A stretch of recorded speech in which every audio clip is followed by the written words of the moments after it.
Il y a Orana Sunshine. Je vais te donner plusieurs indications, toi qui es une personne très sensible, pour comprendre quand tu es face à quelqu'un, pour comprendre de quelle manière elle te ment, enfin de quelle manière. Du moins, dans ton corps physique, ça va se manifester de plusieurs façons. La première manière, dont le mensonge envers toi, enfin la personne envers toi est en train de te mentir, ça va être le pic dans ton cœur. Voilà, comme un aiguillon. Plus tu le ressens, plus c'est intense, plus la personne elle te ment. La deuxième somatisation, ça va être la suivante, c'est que la personne, toi-même, tu vas sentir une rigidité en fait. Donc tu sens une forme de mensonge. C'est de ah, je suis comme un soldat en fait. C'est la personne qui se ment à elle-même finalement. La troisième manière de mensonge envers toi, pas de toi à toi-même, parce que de toi à toi-même, tu auras ce pic, ou tu auras cette rigidité, ou tu auras le troisième symptôme que je vais t'exprimer, mais tu auras aussi un petit coup de sabre vers le bas, c'est-à-dire que c'est du mensonge envers toi-même. Donc tu as le pic, quelqu'un qui te ment. Quelqu'un qui te ment, tu as le pic dans ton cœur, et plus ça pique, plus on te ment. Tu as cette rigidité, oh cadavérique, oh frangin, mais une rigidité, et tu peux ressentir également une troisième forme de somatisation qui va être des fourmillements dans tout ton corps. Tu sens vibrer toutes les cellules de la personne.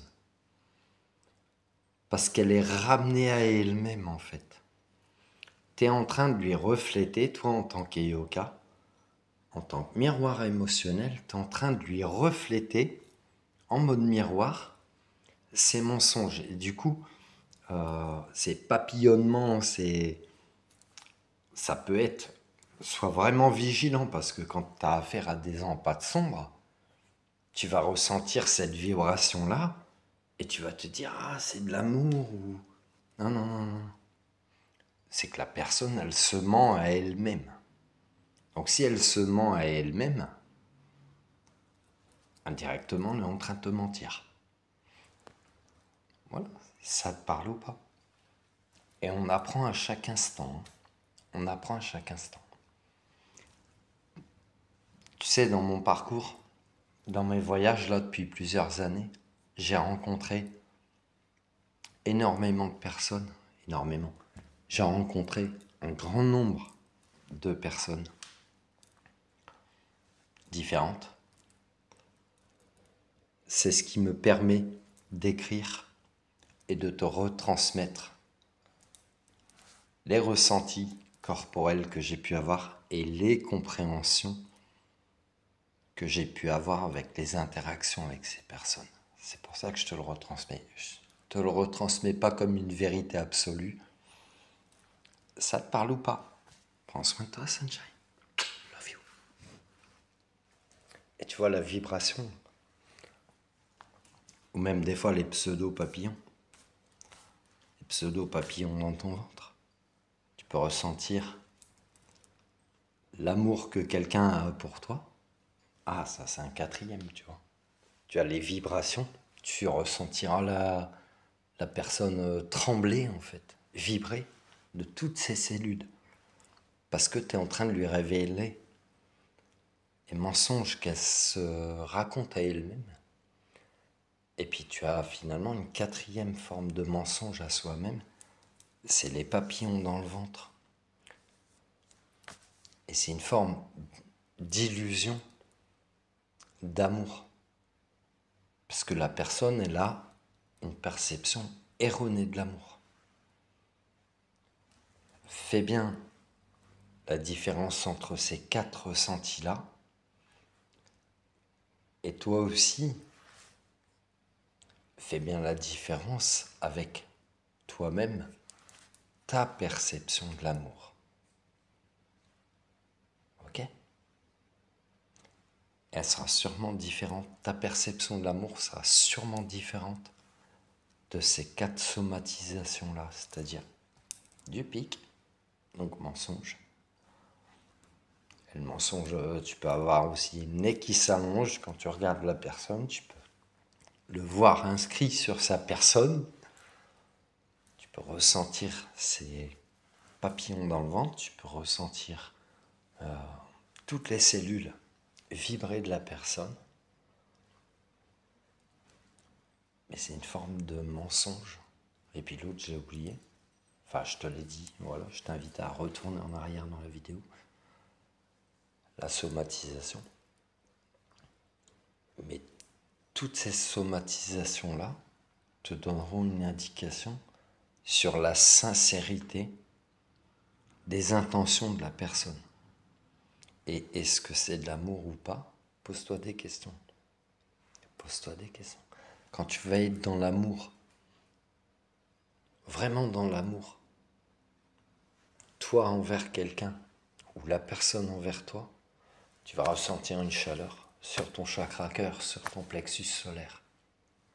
Et pourtant, ça aussi, je t'invite à la vigilance parce que parfois, tu pourras le ressentir, notamment avec des empâtes sombres.